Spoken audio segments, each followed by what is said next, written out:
Good morning. You're listening to Insurance Matchmaking, the show centered around health and life insurance issues, especially Medicare coverage. This is Insurance Matchmaking with Matt Libby Insurance. All right, good morning and welcome back to the Insurance Matchmaking show with Matt Libby Insurance. And of course, I'm your host, Matt Libby. And I'm hoping I'm not going to be too negative today, but something that's been it's not just bugging me recently, but has bugged me a lot, especially since I've got into the insurance business and see how much this happens to people in just a little, the old, Boy Scout for, be prepared. It takes so little to get prepared for life insurance, and that's why I want to, and I'm sorry I'm going to kind of harp on it a little bit today, but saw a recent post. I don't remember if it was like on Hip Cookville or it was a friend's post. I don't remember who posted it, and it's that fighting that urge to want to comment on it, to address the situation, but I know that would be in very poor taste. You don't you don't pile on someone's misery when they're in mourning, but it just disturbs me when I see these posts. And the example on this one was 33-year-old father, and I don't remember if he was killed, had some sort of sudden health issue, but he passed away. And now here's this, young family without the father, which is bad enough, and then they're trying to figure, we don't know how we're going to pay for the funeral. And if they can't pay for the funeral, what's the future look like for that young family now that dad's not around? And it just bugs me. And of course, people come up with we'll just do some crowdfunding. And if you've heard me speak before or you know me, one of my favorite phrases is, friends don't let friends get a go F me. And I do not like those crowdfunding solutions because it's so inexpensive to have some kind of protection to protect your loved ones in case something happens to you. And a lot of times people when they think of life insurance, say, well, the breadwinner, and maybe they get some insurance through their employer, but that's very, minimal. But if you have a stay-at-home spouse, that person needs life insurance too, because if you lose that stay-at-home spouse, you have to change your life to still be able to take care of your children. And of course, I'm talking about families with children. I'd say two single people, but a couple with no children, the financial burden is not going to be as tough other than, you don't have that other income now to pay the rent or to pay that mortgage. So those bills will pile up. But I just did some quick quotes just to kind of take a look at, going back to this example that I mentioned about this 33-year-old young man that didn't have any life insurance. And I just was looking up, for just $25,000 of simplified issue life insurance, $8 a month. That's what today, two gallons of gas. Some people spend that much on their iced lattes or whatever. Give one up a month, and then you have some life insurance, and you're never going to, in that situation, you're not going to pay more for that life insurance than what you get if you do have to cash into that. So at a minimum, you're able to pay for the funeral. The other thing on that, now if you want to look into maybe getting a little bit more insurance, and I'm talking term insurance today, I may address the whole life insurance, but right now I just want to talk about term insurance. And so these quotes that I'm mentioning were 20-year term, and that $8 a month, that was for a standard underwriting. I forgot to even look at what it is for preferred under. It's probably about $6 a month. And of course, that's for a non-smoker. Unfortunately, your rates do definitely go up if you're a tobacco user. So if you haven't quit, really consider it about your life insurance. The other thing is, don't wait until you quit to get life insurance. At least get a little bit of life insurance, and then maybe a year later, you've quit smoking, say, hey, I've quit smoking. I actually have one carrier that will give you their non-smoker rate, and then they'll come back at 2 years and say, all right, within you can do it within that 2 years if you've gone at least 6 months, that you've not used any form of nicotine, and they'll do a nicotine test, and you come up negative, then you can keep your non-smoker rate. After 2 years, if you haven't quit smoking, they're not going to ask for any money back, but they are going to raise your rate to what the smoker rate is. So you will pay the higher rate. So that's not a bad deal if you are a smoker, but you're intending to quit. So that can help. So anyway, I was looking at, for $100,000 at a preferred rate is $10 a month. And that sounds kind of crazy why is it just a little bit more for 4 times as much? Well, one, I just had to switch from standard to preferred, so you're going to get a little bit better rating. But also those 25,000 rates, those are going to be what we call simplified issue. It's just a matter of filling out a form, answering all the questions, and it gets issued, and it's issued at a little bit higher rate. So the insurance company's kind of taking a little risk of making that simplified. And it may still apply on that 100,000 rate. It depends on the company. Sometimes they're very still simplified underwriting, but a lot of times that is going to include the actual, what we call paramed, where, you do have to maybe give some blood, pee in a cup, get on the scale, have a nurse take your blood pressure. They do those kind of things for the underwriting. And to get that preferred rate, you have to be in good health. They are also testing for nicotine, so you can't sneak by. Oh, I didn't smoke in 2 days, so I'm going to put down a non-smoker. They're going to still get the nicotine when they do the test. So don't try to bypass that. And the example I mentioned on that was I looked up. So getting a preferred rate, non-smoker, $100,000, $10 a month. Now, if you're a smoker, it's going to go up, and it basically pretty much triples. The same plans that I was looking at that were around $10 a month, they're now $31 and up for that smoker. So it really does make a big difference if you're smoking and want to get life insurance. Now, I'm not saying don't get life insurance because you smoke, because obviously there's a reason why those rates are higher. You're more apt to need it, and if not need it now, need it later. So I'm talking about term insurance. And I just want to go, so on a $500,000, that's $500,000, less than $25 a month for a healthy 33-year-old. At the standard rate, and that's usually, standard rate's going to happen, maybe you're taking a blood pressure medicine or a cholesterol medicine, or you're a little bit heavier, you're not running, you're not physically active, but not your best fitness like you might have been in your 20s, but you're still relatively good health, so you get a standard rate. That's going to range kind of from $36 to $44 are the plans I was looking at. And again, there may be lower rates out there. This was just I did a quick look, and I just wanted to get those amounts out there to kind of get people thinking of, it's not that expensive. The other thing is, I mentioned on that $500,000 is, when you're getting life insurance, especially if you're starting a family or thinking of starting a family, maybe you've bought a house and you want your spouse to not be stuck trying to figure out or happen to move because they can't make the mortgage payment anymore because there's only one income coming in. So that can replace that income. And that's why term insurance is going to be less expensive than like the whole life insurance I talked about. Now, like I said, I may get into some aspects of whole life insurance here later, but I still want to, right now, I just want to focus on term insurance. So you're going to want to get that larger amount when you're young, because it's going to be inexpensive, and you may only get it for 10 years. That's going to cost a little bit less. The rates that I talked about here were 20 years. So if you are, and you can go 30 years, and there's even some plans out there now going 40 years. You probably don't want to do that max amount there, because what it is, your life insurance needs generally are going to decrease as you get older, because if you're, like I said, if you're a young family, just bought a house, those kind of things that might need a big chunk of money, or your spouse may need a big chunk of money if you pass away, is you go with the term life plan, because you can get much more insurance for that short period to cover when those big expenses are going to have.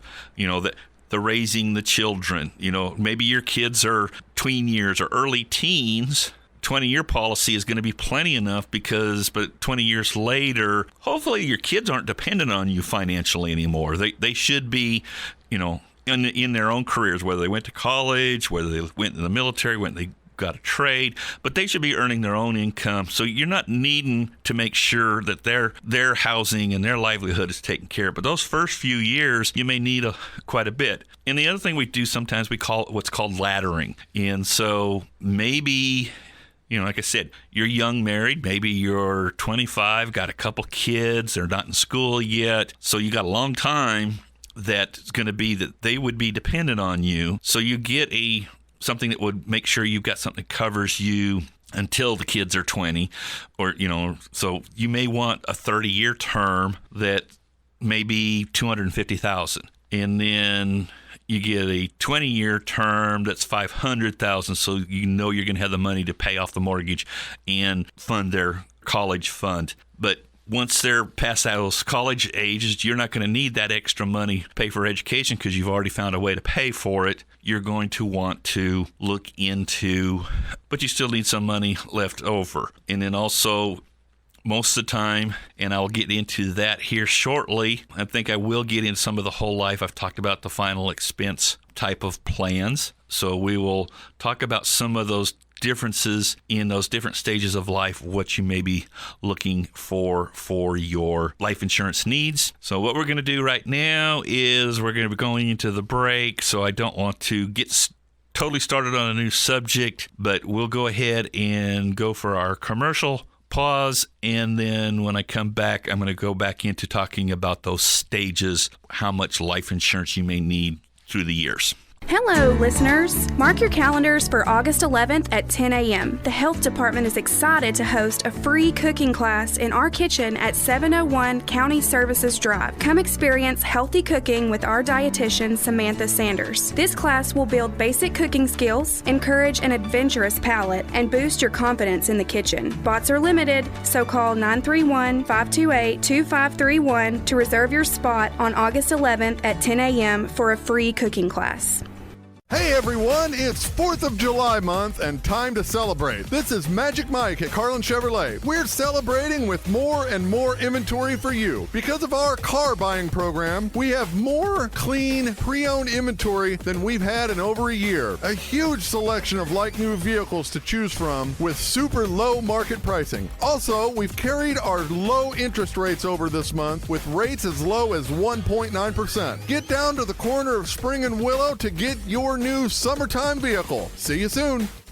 The tradition lives on at the Putnam County Fair. Don't miss Grandma's Barnyard. It's an interactive series of exhibits throughout this year's fair. The Putnam County Fair starts Thursday, August 3rd and runs through Saturday, August 12th. The Race TN Series, Demolition Derby, Monster Truck Show, live music, exhibitors booths, and more. Come ride with James Gang Amusements. Visit PutnamCountyFair.org for details. That's PutnamCountyFair.org. See you at the Putnam County Fair.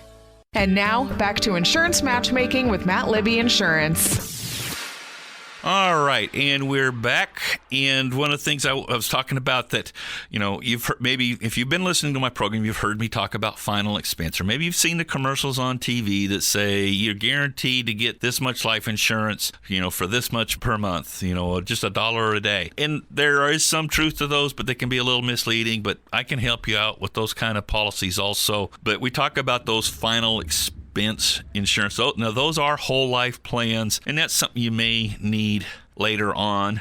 Also, I've talked about on a previous show, life insurance with living benefits. And what happens with those plans are something happens anytime after you've got the policy in place that you're diagnosed with a terminal or chronic illness, that you're going to need some extra money to pay for some of the things going on with that. Or the example I always like to use is you've got that bucket list trip that you've always, maybe next year, and now you don't have that many next years to count on, but you have a life insurance policy. And generally what those plans will do is they'll let you cash out some 75 to 90% of what the death benefit is on that plan, so that it still leaves that 25 to 10%, depending on the policy, in place. The other thing some people do is they can start drawing on it and take it in payments. And by doing that, the actual payout on it actually lasts a little bit more too. So it can save you on that. So you have those, like I mentioned, those different stages in life that, when you're newly married, you're younger, planning a family, or recently started a family, you're going to want more insurance for those next, 20, 25 years, depending on if, like I mentioned, you may have teenagers or you got kids about ready to start school and you're figuring 20 years later for them, 20, 25 years later for them to finish college, but you may not be done having kids yet. So that's why, again, where you may want to, have a little bit more for 20 or 30 years. And then you may have, say, a 10-year plan that's a big lump sum, because if something happens in the next 10 years, you definitely want to be able to pay off that house and have that money to be able to put aside for take care of the kids and maybe pay for their college fund. The other thing is, I talked a little bit about whole life plans. That's going to be more money out of your pocket each month, but they do build value.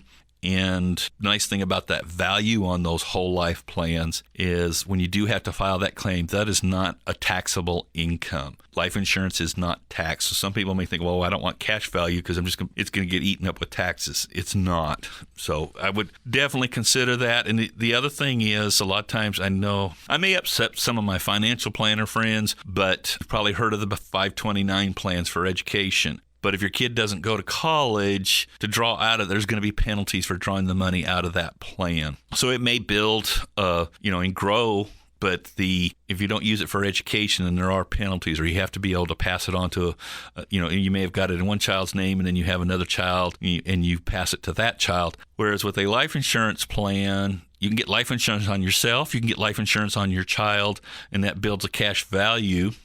And when it comes time for college, you can take loans on the built-up cash value of that life insurance plan and use that for the college expenses. And then you can give that policy to them, that they own that policy when they reach adulthood, and they've already got it. And you've guaranteed their insurability. That's one of the things that always concerns me, is people think, just for themselves, they'll say, well, I exercise all the time and I eat well, I'm not worried about cancer. If that was the only factor on whether you would get cancer or not, why do children get cancer? You see the telethons all the time of, with St. Jude's and Shriners and things like that, the things that happen to children, they get cancer and they get very expensive treatments. And they didn't do anything wrong. It's just, it was one of those things that happened.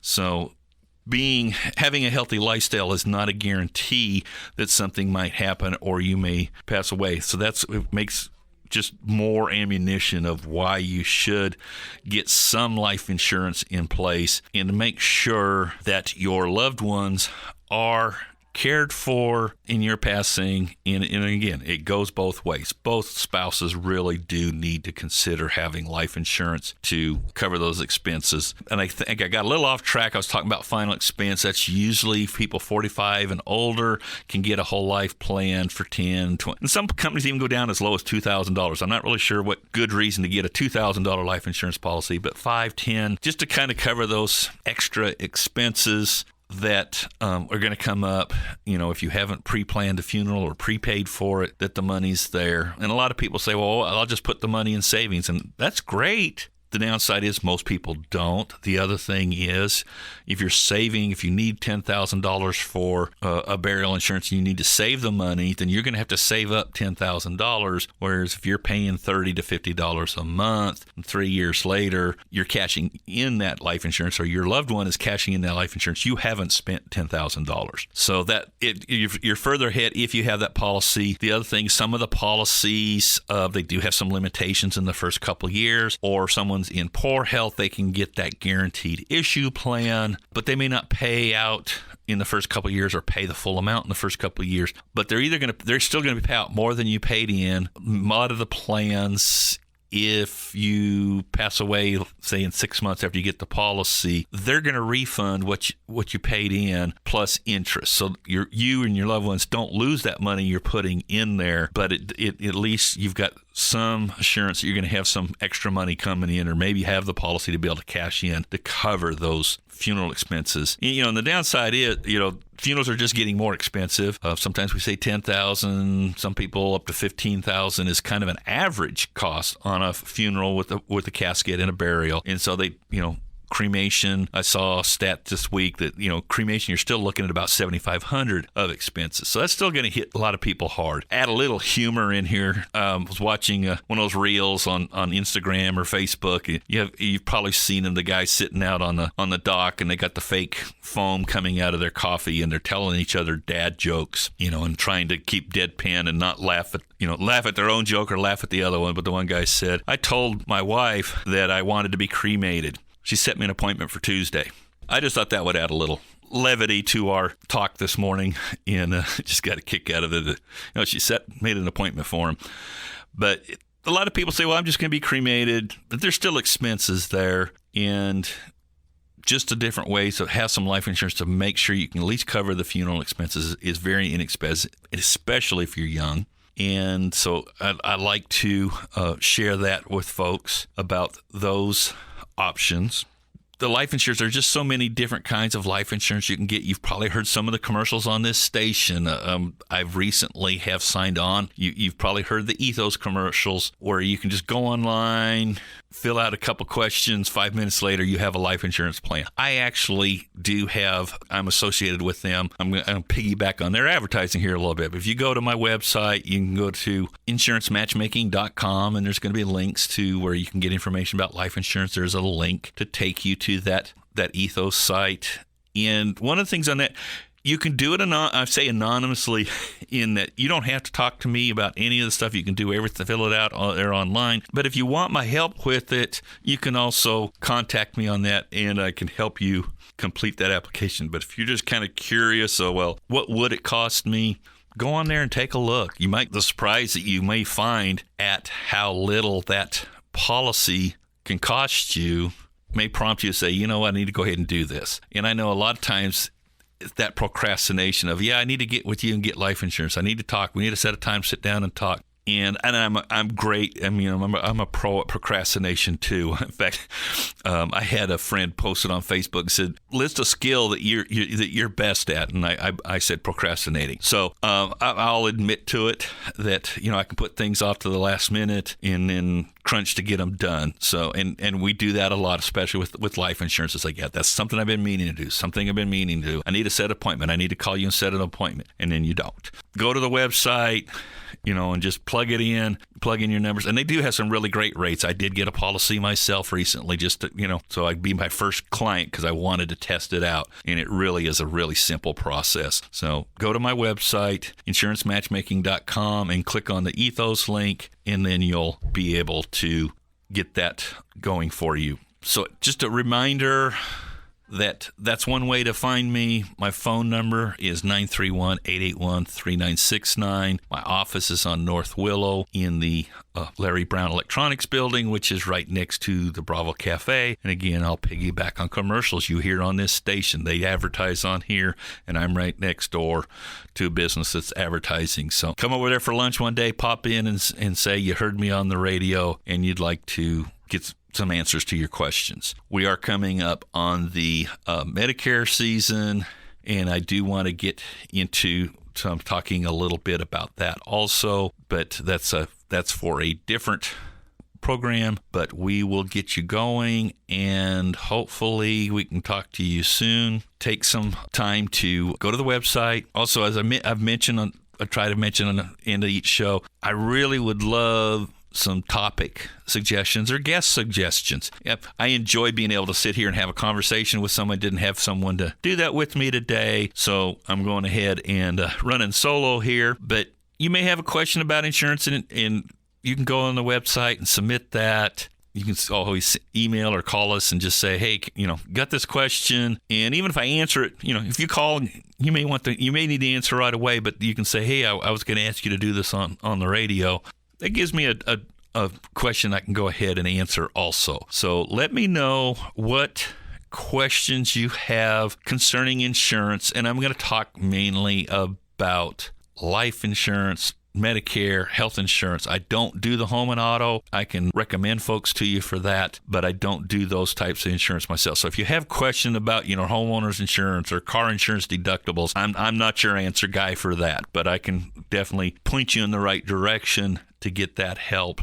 But if you got questions about what's the difference between this life insurance and this life insurance? And I'm talking about like term and permanent, not Mass Mutual in State Farm. I'm not going to get into comparing companies, but I may compare types of life insurance. So let me know what questions you have or somebody that you think would be a good fit for a guest on my program. As I've mentioned before, I'm also in veterans organizations. So if you have a nonprofit that works with veterans or works with low income or works with our senior population, those are people I'd like to be able to have on the show and interview because we service a lot of the same people, or we can be a resource for each other. So I really would like to get those people on the show to be able to showcase how they can help people that I care about. And also, I might learn something just doing the show. So hopefully I can get some of those suggestions. Did want to mention that my Medicare 101 workshops are coming up later today, I believe. I forgot to bring the schedule in with me, but I will be in McMinnville at the Magnus Library there. So if you know somebody down that way, let them know. And then also got coming up this coming week at the Cookeville Library. You can check that. All that information's on the website. So check those out, and hopefully I can help some people figure out what to do when they're turning 65 and what steps they need to take to get their Medicare in place. So until next week, keep listening. Don't forget insurancematchmaking.com. Again, I'm Matt, and I hope to talk to you soon. You've been listening to Insurance Matchmaking with Matt Libby, your path to health, life, and Medicare coverage with Matt Libby Insurance.